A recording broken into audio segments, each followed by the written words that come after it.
The first time I got locked out of my own life, it sounded like a joke. Not a metaphor, not some deep poetic realization. I mean literally. I walked up to the front door of my lake house, the one with my name on every piece of paperwork, and the deadbolt wouldn't turn.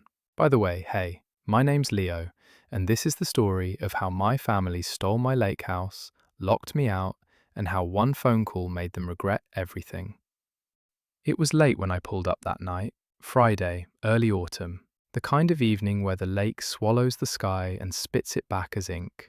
I'd spent the whole week glued to a screen in a windowless office, answering emails that sounded like alarms. Urgent, quick favor, tiny change. By Thursday, even my coffee felt exhausted, so I did the only thing that ever reset my brain. I threw some clothes in a bag, grabbed my keys, and started driving toward the one place that still felt like it belonged to me. The first sign something was wrong came before I even killed the engine. The driveway was full. My old grey hatchback barely squeezed in behind my dad's truck and my sister's dented blue Honda. Every upstairs light was blazing. Warm yellow squares glowed against the dark trees. I could hear music too, one of those overproduced pop songs that sounds the same whether you're happy or miserable. Laughter drifted down from the deck. For a second, I thought I'd driven to the wrong cabin. There was that moment of dumb, hopeful confusion where your brain whispers, relax. There's an explanation. Maybe you're the one off. Then I looked at the porch. There it was. The crooked little welcome mat I'd bought on sale. The fern I forgot to water 50% of the time. The scratch in the railing from the day I misjudged a turn with a box of tools. This was definitely my place. I told myself to breathe. Maybe they'd surprised me. Maybe they'd texted and I'd missed it. My phone had been buzzing all day with work stuff. It was possible. I grabbed my bag from the back seat, climbed the porch stairs, and wrapped my hand around the knob like I'd done 100 times. Key in, twist, nothing. The lock didn't just resist, it blocked, like there was something stuck on the other side. I pulled the key out, wiped my palm on my jeans, and tried again, slower, like the door needed me to be polite. Still nothing. The music inside dipped, then rose again. Someone laughed hard enough to cough. A glass clinked against a bottle. My house sounded happy, without me.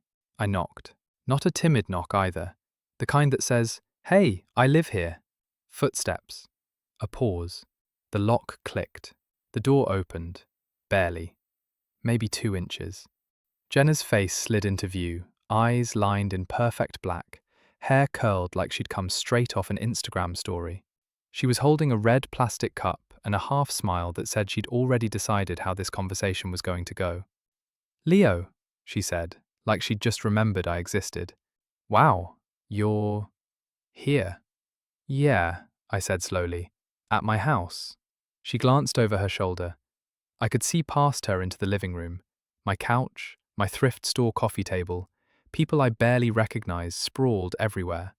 Someone had hung fairy lights I didn't own. A guy I'd never met was sitting in my favorite chair, feet up, shoes on. "I didn't see any message in the chat," Jenna said. "We're kind of full. All the beds and couches are taken." "That's fine," I said. I could feel the muscles in my jaw tightening. "I'm not asking for a guest room. I want to go inside. Because it's my house." She did that little shrug she'd perfected as a teenager. The one that meant, "This conversation bores me. Honestly, it's late.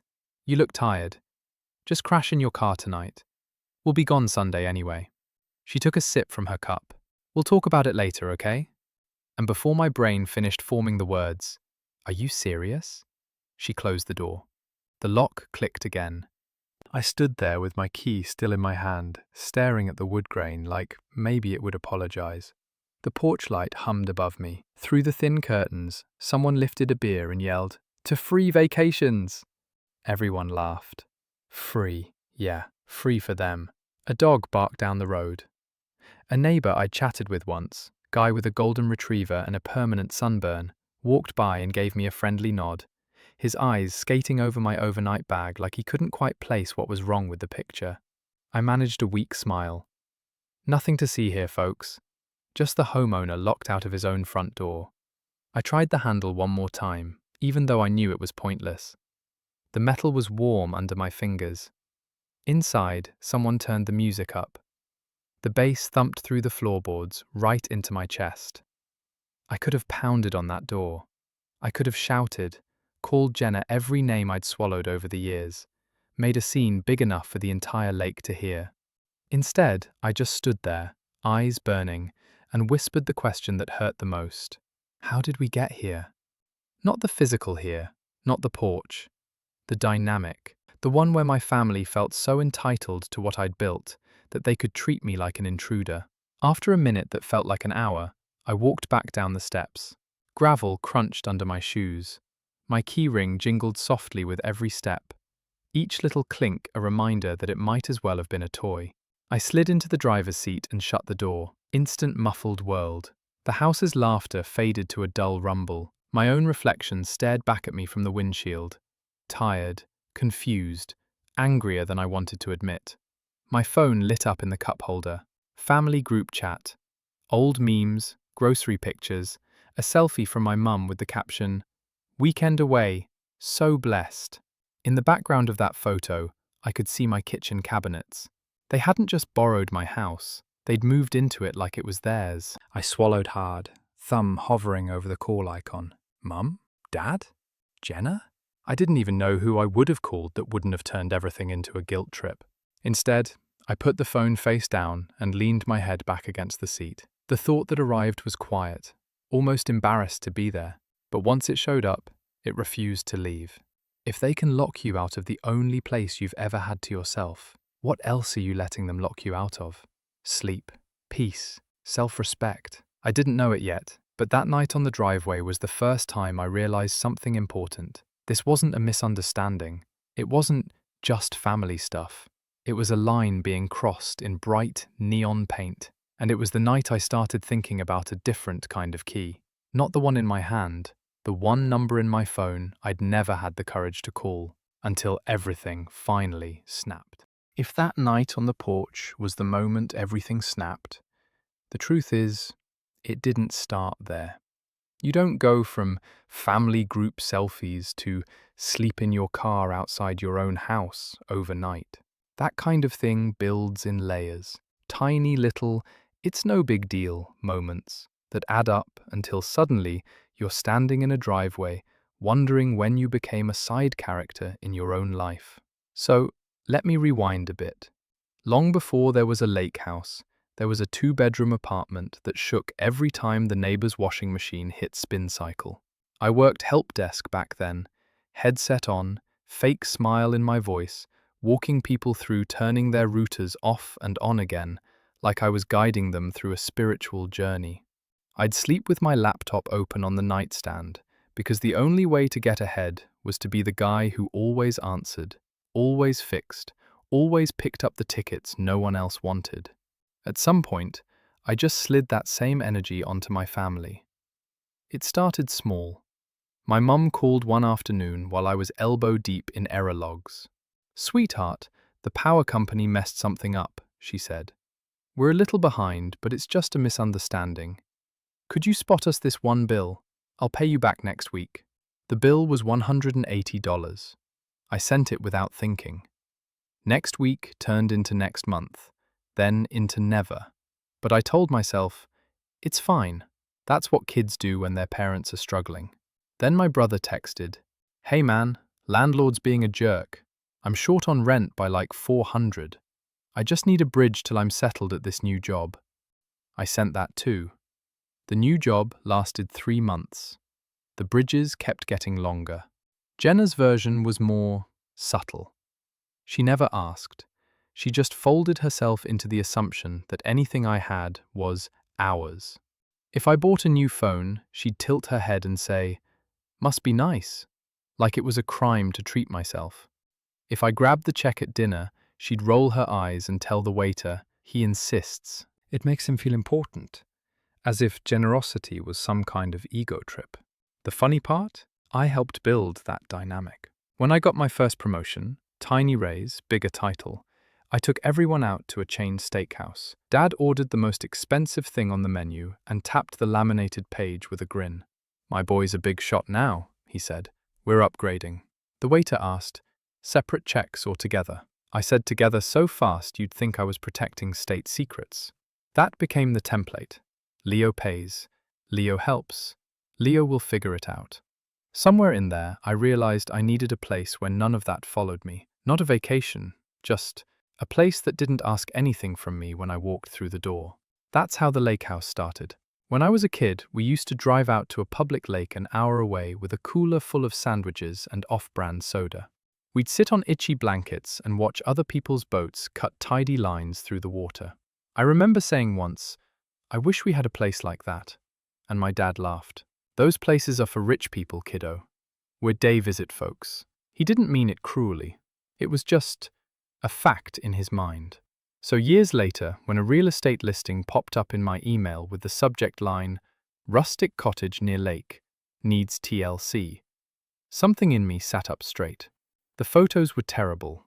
Bad lighting, weird angles, wallpaper that looked like it was losing a fight with the 1970s. But the view out the back window made my chest go quiet. A strip of water, a fringe of trees, enough sky to feel like you could breathe. I opened a spreadsheet, calculated the down payment, cross-checked my savings, looked at my weekly takeout habits and realized I was basically eating my future every time I clicked order again. So I tightened everything. Cheap coffee at home, bulk rice, rotating the same 3 shirts to the office like a cartoon character. I coded late into the night for freelance clients, wrote automation scripts for people who didn't have the budget but could pay a little. It wasn't glamorous, but one morning on a random Tuesday, I sat in a bank office and signed a stack of papers with shaking hands, while a woman in a navy blazer slid forms across the desk. When she said, "Congratulations, you're a homeowner now," I half expected security to walk in and declare it a mistake. Instead, I walked out with a folder full of documents and a key that gleamed like a cheat code. The first time I unlocked that front door, the place smelled like dust and old carpet cleaner, but beneath it was something I hadn't felt in years. Silence that didn't feel like punishment. I spent weekends scraping, sanding, painting. I watched so many DIY videos that the algorithm started recommending power tools as if I had a secret farm somewhere. I learned how to use a stud finder without pretending it was a joke about myself. The neighbor, Mr. Campos, would wander over with his coffee mug and say, "You're making it nice, kid." Little by little, the house became mine. The couch was second-hand, but it was the first piece of furniture I'd ever picked for comfort instead of price. The deck got a cheap string of lights that made everything look more magical than it had any right to. There was a spot at the end of the dock where, on clear mornings, the water turned into a mirror for the sky. For a while, I kept it to myself, my secret level. Then I made what felt like the grown-up move. I told my family. We were at my parents' place for dinner, plates of spaghetti steaming on the table. I waited till everyone had sat down, then said, casually but not really, "So, I bought a place by the lake." The room went quiet. My dad set his fork down. My mum blinked. Jenna looked at me like I'd announced I'd joined a cult. "You bought a what?" she asked. "A house," I said. "Tiny, needs work, but it's mine." My mum recovered first. "That's wonderful, sweetheart," she said, voice soft. "You should have told us you were thinking about it. We could have talked it through as a family." My dad added, "We've got things that need fixing here too, you know. Roof's been leaking, furnace is old. Would have been nice to take care of home base first." There it was, that quiet implication. Your success is communal. Your decisions, not so much. I swallowed, smiled anyway. "I'm still here," I said. "I just wanted a place to breathe." Jenna twirled her fork. "Must be nice," she muttered, not quite under her breath. To smooth it over, I did what I always do. I offered more. "Look, come up this weekend," I said. "See it. We'll grill. It'll be fun." My mum's face lit up. "Oh, a family weekend by the lake," she said. "Now that sounds perfect." Later, standing on the new deck, I pressed a shiny spare key into her hand. The sunset threw gold across the water. It felt symbolic, like I was weaving them into this new chapter of my life. "In case of emergencies," I said, "just let me know before you come, okay? So I don't double book myself." She smiled, closing her fingers around the key. "Family shares what it has," she said. At the time, it sounded kind, wise, even. I didn't realize yet that in their minds, shares could very easily turn into takes. For a little while, sharing actually kind of worked. They came up that first weekend with folding chairs and way too much food. My mum fussed over the kitchen like she'd birthed the countertops herself. My dad stood on the deck, hands on his hips, declaring, "Yeah, this is solid," like he'd personally negotiated the mortgage. Jenna took selfies in every corner. It wasn't perfect, but it was okay. They were loud. They opened every cabinet like a raccoon raid. But they also brought groceries and left it mostly clean. When they drove away Sunday afternoon and the house went quiet again, I told myself, "See? You're overthinking. This can work." Then the little things started. I'd arrive some Fridays and find the trash can fuller than I'd left it, or a damp towel over the shower rod that wasn't mine. Not a crime, just evidence. My mum's explanation over the phone was always the same. "We just popped in for a night, sweetheart. You weren't using it." That line, "you weren't using it," should have been my first clue. Like houses or gym memberships you're obligated to share if you're not there every day. I let it slide. Again. Then, one Monday, I was at work microwaving leftover noodles, half listening to two co-workers argue about fantasy football, when my friend Alex said, "Dude, is this your place?" He spun his phone around. On his screen, a short Instagram reel of my deck. Same railings, same mismatched blue chairs, same view of the water catching the sunset. The video caption, "Free family lake weekend, blessed to have a cousin with a hookup." The account name was a friend of Jenna's that I recognized from exactly one chaotic Thanksgiving. There were people I'd never seen, clinking bottles, jumping off my dock, someone doing a sloppy flip that made my spine hurt just watching it. In the background, my grill smoked like it was filing a complaint. I laughed, but it came out wrong. "Yeah," I said. "That's my deck." Alex whistled. "Man," she tagged the location and everything. "You running an Airbnb on the side?" "Apparently," I said, without knowing it. I went back to my desk, opened my own Instagram, and fell down a rabbit hole I hadn't known existed. More posts. More weekends. My house from angles I hadn't even noticed yet. Boomerangs of shot glasses lined up on my kitchen counter. A pic of someone's feet on my coffee table, captioned, "Living my best lake life." Jenna in a bikini by my dock with the caption, "Self-care Sunday," followed by a comment from someone, "Oh my god, is this like your place?" And her reply, "It's my cousin's, but we use it all the time." We. Not, "He lets us sometimes." Not, "We're visiting." Just, "We use it all the time." My phone buzzed with a notification from the smart thermostat app I'd installed. "Unusual energy usage detected this weekend." Yeah, no kidding. The next time I drove out, Mr. Campos was fiddling with his mailbox as I pulled in. He lifted a hand. "Busy summer for you," he said. "Thought you'd quit your city job and moved in full-time." I forced a smile. "Haven't been up much, actually." "Oh." He frowned, genuinely confused. "Then who were all those folks the last few weekends? Big groups. Same girl keeps bringing different friends. I figured it was your family." "It is," I said. It came out bitter enough that even he heard it. That night, standing in my own kitchen, I noticed little changes. My extra set of cheap plates had migrated to a different shelf. Someone had left a half-empty bottle of flavoured vodka behind the cereal. There were faint ring marks on the coffee table I'd been so careful with. None of it was enough to call the police. All of it was enough to make me feel like a guest in my own home. I finally decided to stop being passive about it. At the next Sunday dinner, I waited until my dad was halfway through his second helping, and my mum was happily narrating some neighbour's drama. Then I put my fork down. "Can we talk about the lake house?" I asked. 4 heads turned. My mom smiled, distracted. "We had a lovely time last weekend," she said. "The water was warm. You should have come." "I didn't know you were going," I said. She waved a hand. "We didn't want to bother you. You work so hard." "Yeah," I said. "I work hard. That's why I noticed my deck on Instagram being used like a photo booth." Silence. Jenna's fork paused midair. I kept my voice as level as I could. How many weekends have you gone up there without asking? My dad snorted. We're family, Leo. We don't need to put in reservation forms. Actually, you do, I said. I've walked into my own place and found strangers sleeping on my couch. People I don't know, posting videos of my bedroom door. Jenna rolled her eyes so hard I'm surprised they didn't fall out. Oh my God, you're being dramatic. It's not like we trashed it. I thought about the cigarette butts I'd swept off the deck, the mystery stain on the rug.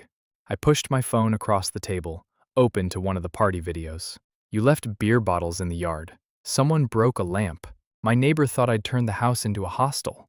My mom didn't even look at the screen. Houses get used, she said softly, like she was explaining something to a child. You should be happy people enjoy it. We've never had anything like that in the family before. That's the point, I said. It's not in the family, it's mine. I invited you as guests. That doesn't mean you own it. The air thickened. My dad set his fork down with that heavy clink that always meant trouble. Watch your tone, he said. You wouldn't have what you have without us raising you. We sacrificed plenty. I know you did, I said, and I'm grateful. But sacrificing doesn't mean you get a lifetime subscription to everything I earn, Jenna scoffed. Please, you're doing fine. Some lake weekends aren't going to kill you. It's not about the lake weekends, I snapped. It's about respect. You went behind my back. You brought random people. You acted like I was a landlord you didn't have to pay. My mum sighed loudly, an old, practiced sound. If it bothers you that much, we'll go less. Happy? No, I said. My heart was beating so hard I could hear it in my ears. I want the spare key back.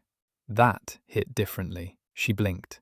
What? The key I gave you, I said, forcing each word out slowly. I want it back. If you want to visit, you ask me. I'll be there or I'll say yes. But no more surprise trips. No more letting yourselves in whenever you feel like it. You would have thought I'd asked for a kidney. My dad's jaw clenched. Jenna stared at me like she'd never seen me before. My brother stayed weirdly quiet, pushing peas around his plate. Finally, my mum dug into her purse, rummaging longer than seemed necessary, then pulled out the key. It dangled from a brand new little plastic tag from a hardware store I didn't recognize. This is very hurtful, she said, setting it on my palm like a burden. Family should share. Family should ask, I said quietly. The key felt heavier than it should have. The unfamiliar tag on it made my stomach twist. Had they copied it? How many times had it been in someone else's hand? On the drive home, the key sat on the passenger seat, catching every passing streetlight. Each flash felt like a little warning flare. I told myself it was over now. Boundary set. Damage contained. I hadn't realized yet that getting the key back didn't fix the real problem, because the issue was never the metal. It was the fact that, in their minds, the door had already been claimed. Remember that night in the driveway I told you about at the start? The deadbolt that wouldn't turn. Jenna's sleep in your car smile. My house glowing behind me like a party invite with my name scratched off. Let's pick up from the moment I drove away. I didn't make it far. There's a strip of highway about 20 minutes from the lake where the trees thin out and the road cuts through a tired little town. One gas station, one diner, one motel with a flickering neon sign that says VACNCY, because the A died sometime around 1998. That's where I pulled in. The motel room smelled like old lemons and older cigarettes. The bedspread had a pattern that could hide any crime. There was a framed picture of a generic lake on the wall, which honestly felt like a cosmic joke. I dropped my bag, sat on the edge of the bed, and just stared. My keyring was still in my hand. I turned the lake house key over and over between my fingers, like maybe it would transform into an answer if I rubbed it enough. It didn't. Instead, my brain started doing that thing it always does, running defense for everybody else. Maybe they didn't realize how late it was. Maybe Jenna was drunk. Maybe Mom thought I was away. Maybe. Then I remembered Jenna's face, the way she looked at me through that narrow crack in the door, not surprised, not apologetic, annoyed. Like I was the one crashing her weekend. I grabbed the remote, turned on the TV, muted it. Some nature documentary played silently, birds migrating, water glittering. Great. Even the television had a healthier relationship with the lake than I did. My phone buzzed on the nightstand. For a second, my chest jumped. Maybe it was Mom. Maybe someone had come to their senses. It was a notification from my banking app. One of my automatic transfers had just gone through. Rent support for my brother. Right on schedule. I stared at the number. The same amount I'd just mentally calculated it would cost to fix the scratches on the doorframe and replace the towels I saw strangers using in that Instagram video. Something in me flipped. I opened my contacts and hovered for a long time over my family group chat. My thumb refused to tap it. I knew exactly how that conversation would go. Tears, accusations. How could you do this to us after everything we've done?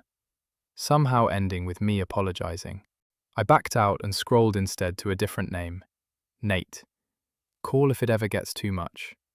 Nate's an old friend from college. We drifted in and out over the years, but one thing about him never changed. He's allergic to sugarcoating. Also happens to be a lawyer. I'd always told myself I didn't want to mix family drama with legal stuff. That night, legal stuff was all that kept me from driving back to the house with a baseball bat and a bad attitude. I hit call. He picked up on the third ring. Leo? Man, it's midnight. You in jail or married? Neither, I said. My voice came out hoarser than I expected. Got a minute? Yeah, he said. You sound weird. What's up? I took a breath. How illegal is it for someone to copy your house key, move into your place whenever they feel like it, and then lock you out of your own home? There was a pause. I could almost hear his brain shifting gears. Who did what? He asked.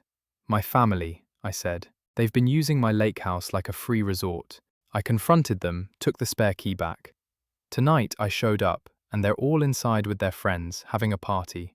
They locked the deadbolt from the inside and told me to sleep in my car. Another pause. Longer this time.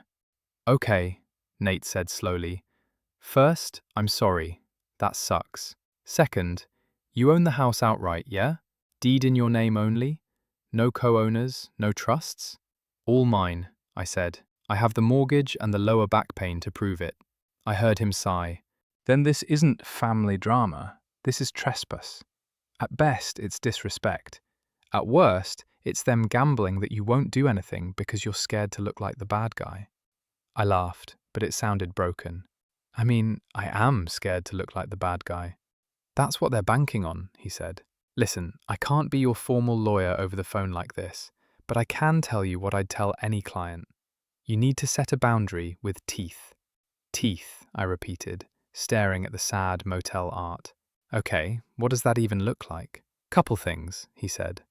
1. Change your locks. Immediately. Smart lock if you can afford it. No more physical keys to copy. 2. Send a clear, written message telling them they are not allowed to enter the property without your explicit permission. No more "we assumed." And 3. This is the part you're not going to like. If they break that boundary again, you call the police. Not to be vindictive, to make the line real. The word police made my stomach knot. I can't have my mum in handcuffs, I said quietly. Or my dad, or my idiot sister. He didn't flinch. You're not putting them in handcuffs, man. Their choices are. You'd just be letting reality do its job. I didn't say anything. The motel mini-fridge hummed louder. Let me put it this way, Nate said. If this was a random landlord and some tenants who did this, what would you advise? Keep letting them walk all over you because you share DNA? No, I admitted. Exactly. Blood doesn't void property rights, or basic respect. The silence stretched. Finally, he asked, softer, what do you want, Leo? Like, honestly. I looked at the key in my hand, at the bank notification still glowing on my screen, at the picture on the wall of a lake that looked calmer than I'd felt in years. I want my house back, I said. I want my life back, and I don't want to keep paying the bill for people who treat me like an ATM with a pulse. Then this is your line, he said. One call, one decision. Change the locks, send the message, follow through if you have to. They're not going to believe you're serious until something actually changes. I let the words sink in. One call. I'd always thought some big family blow-up would involve yelling, slammed doors, maybe a thrown plate for dramatic effect. Instead, it was me in a cheap motel room talking quietly into a scratched-up phone. "Okay," I said. "Help me word the message so it doesn't sound like a murder threat?" He laughed. "Now you're speaking my language. Grab a pen." We worked it out together. Simple, clear. No insults, no history, no guilt. Just facts. This is my property. You are not allowed to be there without my permission. Any future unapproved entry will be treated as trespass. When we were done, I copied it into a new message, added a subject line, use of lake house going forward, and stared at the send button like it was a big red launch switch in a movie. "Once you do this," Nate said, "you can't undo it. But you also can't keep living like this. You know that, right?" I did know. That was the awful, freeing part. I hit send. The message whooshed away into the digital void, toward 4 people who had never really believed I'd say no. "Now what?" I asked. "Now," Nate said, "you call a locksmith in the morning, and you stop paying for people who treat you like a walking subscription service." I hung up a few minutes later and opened my banking app again. My thumb hovered over the recurring payments. One by one, I slid the little toggles from green to grey. Rent for my brother, off.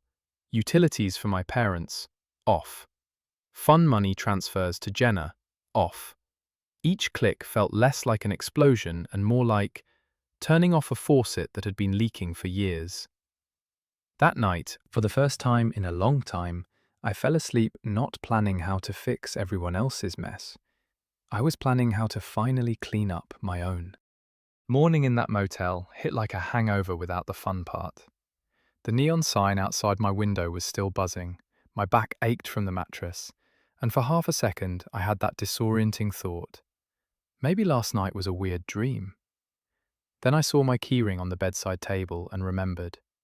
The dream was the part where my family respected my boundaries. Reality was the deadbolt and Jenna's "sleep in your car" smile. I checked my phone. No apologies. No, "Hey, where did you go?" Just the usual. A couple memes in the family chat, my brother asking if anyone knew a cheap mechanic, my mum sending a blurry photo of the lake with the caption, "So peaceful here." Peaceful. Sure. I made coffee from the sad little machine in the corner and did the grown-up thing Nate had told me to do. I googled locksmiths near Crescent Lake and started dialing. The first place didn't pick up. The second answered on the second ring. "Kenny's Lock and Key," a tired voice said. "What are you stuck in today?" "It's more what I'm stuck out of," I said. "I need all the locks changed on a property. Today, if possible." He grunted. "Break up?" "Worse," I said. "Family."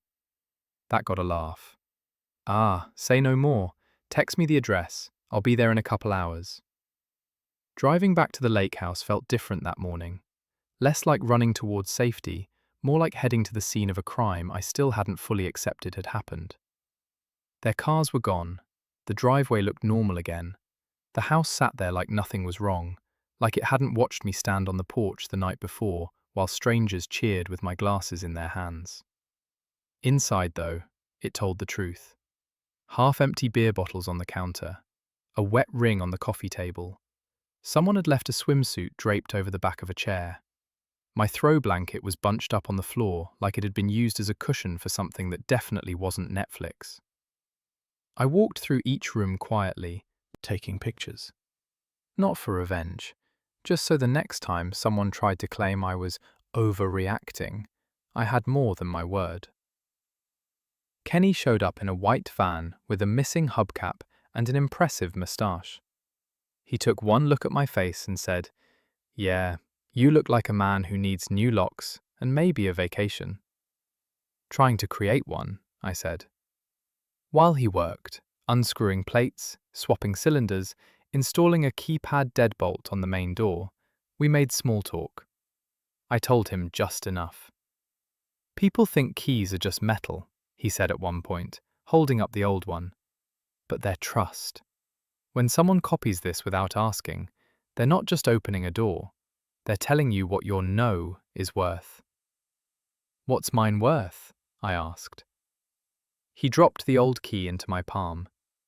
Depends on what you do next.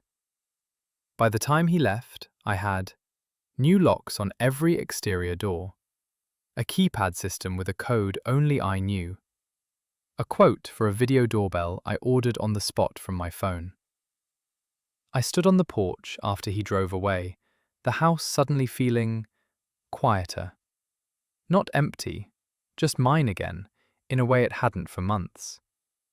My phone buzzed just as I was about to head back to the city. Family group chat. Mum. Leo, what is this email? Why are you threatening to call the police on your own family? Jenna. You changed the locks? My brother, never one for subtlety. Dude, seriously. I read every message. Then I did something the old version of me wouldn't have believed I was capable of. I locked the door, got in my car, and drove away without replying. The video doorbell arrived 2 days later. I took a half day off work, drove back out, and installed it with the help of a YouTube tutorial and liberal amounts of swearing. When I tested it from my phone and saw my own face on the screen, a weird sense of calm settled over me. If they wanted to treat my house like a stage, fine. I was finally controlling the cameras. The first real test came a week later on a Saturday afternoon. I was at home chopping vegetables, pretending I knew how to cook something besides pasta, when my phone buzzed. Front door, motion detected. My stomach dropped. I wiped my hands, opened the app, and there they were on my screen. My parents and Jenna on the porch. No luggage this time, just tight faces and clenched jaws. I watched as my dad tried the old key out of habit. It turned halfway and stuck. He frowned, jiggled it, gave the door a pointless shove. Jenna stepped up, snatched the key, tried it herself, like maybe the problem was his technique. When it didn't work for her either, she hit the door with the side of her fist. My mum noticed the little laminated envelope I'd taped next to the frame, printed copy of the email Nate had helped me write, tucked where no one could pretend they hadn't seen it. She read it. I watched her lips move over the words. You do not have permission to enter this property without my explicit consent. Her shoulders sagged in a way I'd never seen before. Not dramatic, just smaller.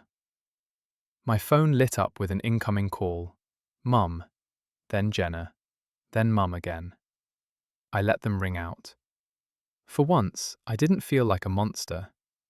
I felt like a person watching yet another consequence land where it belonged. On the camera, my dad said something I couldn't hear. My mum shook her head. They argued for a minute, then turned and walked back down the steps. Jenna lingered a little longer, staring into the lens like she knew I was there. Really? She said, voice faint through the speaker. You're really doing this? Then she flipped the camera off and followed them.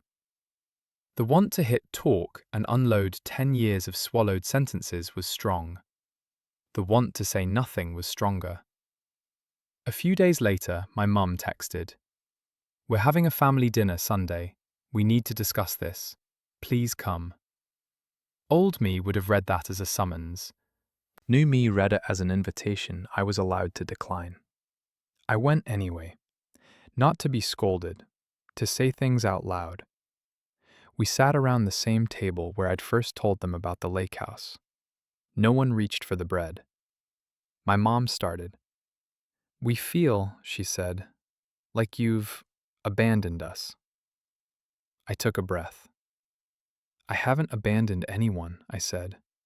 I stopped letting you use my house without asking. I stopped paying your bills without being asked. That's not abandonment.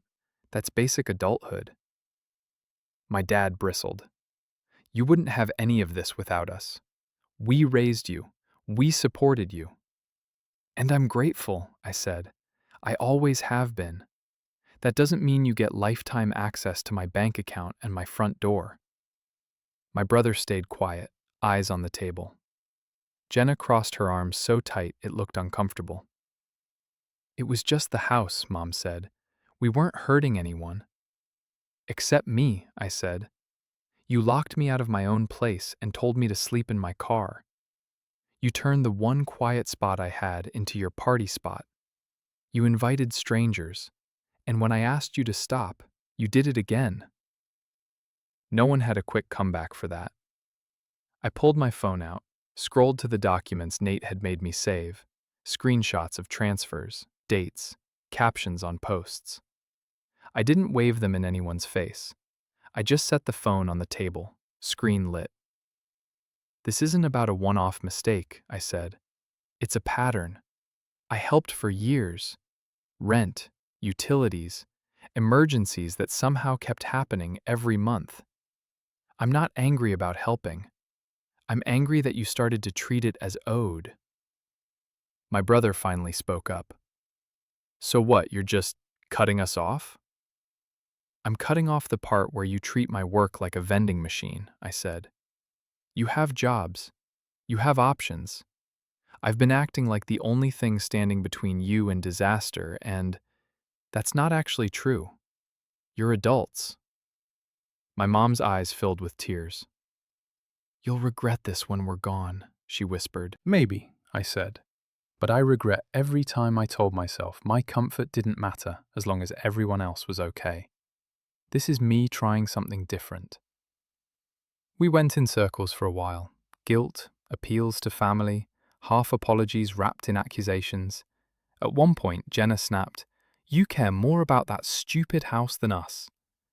I looked at her and said, "No, I care more about not hating myself after every interaction. The house is just the first place I can enforce that." Eventually, the conversation ran out of steam. No big movie moment, no group hug. Just a tired silence and four people realizing the script had changed and I wasn't reading my old lines anymore. On my way out, my brother caught my arm. "I got a second job," he muttered, "since you stopped the transfer. It sucks, but I'm managing." It was the closest thing to "I'm sorry" I'd heard from any of them. "Good," I said, and I meant it. A month later, I spent a full weekend at the lake house alone. No surprise cars in the driveway, no mystery towels, no "must be nice" comments echoing in my head. Just me, a terrible attempt at pancakes, and the quiet hum of a place that finally felt like what I'd wanted it to be in the first place. Not an escape from them, but a home for me. I sat out on the deck that Sunday evening, watching the water catch the last light, and thought about that night in the motel. That one stupid, shaky call to a friend who refused to let me minimize what was happening. You know how people say one decision can change your life? I used to think that was motivational poster nonsense. Turns out, sometimes it's just true. One call didn't magically fix my family. It didn't turn them into different people. But it did something more important. It turned me into someone who believes his own no is worth backing up. And if you're still listening to this, and you're the fixer in your family, the one who pays, who patches, who keeps the group chat from exploding, you probably know exactly what that costs. You don't have to call a lawyer. You don't have to change your locks. Your version might look like saying, "I can't help this month," or "No, you can't use my car," or "If you talk to me like that, I'm hanging up." But I'll tell you this, the first time you follow through, they'll be shocked. They'll be angry. They might say you've changed. Good. You were supposed to. If any part of this hit too close, don't just scroll away in silence. Drop a "hi" in the comments, or tell me where you're listening from. I read them. It helps knowing I'm not the only one learning how to lock the doors that never should have been open in the first place. And if you want to hear more stories about boundaries, messy families, and figuring out where you end and everyone else begins, you know what to do. Subscribe. We've got more to talk about.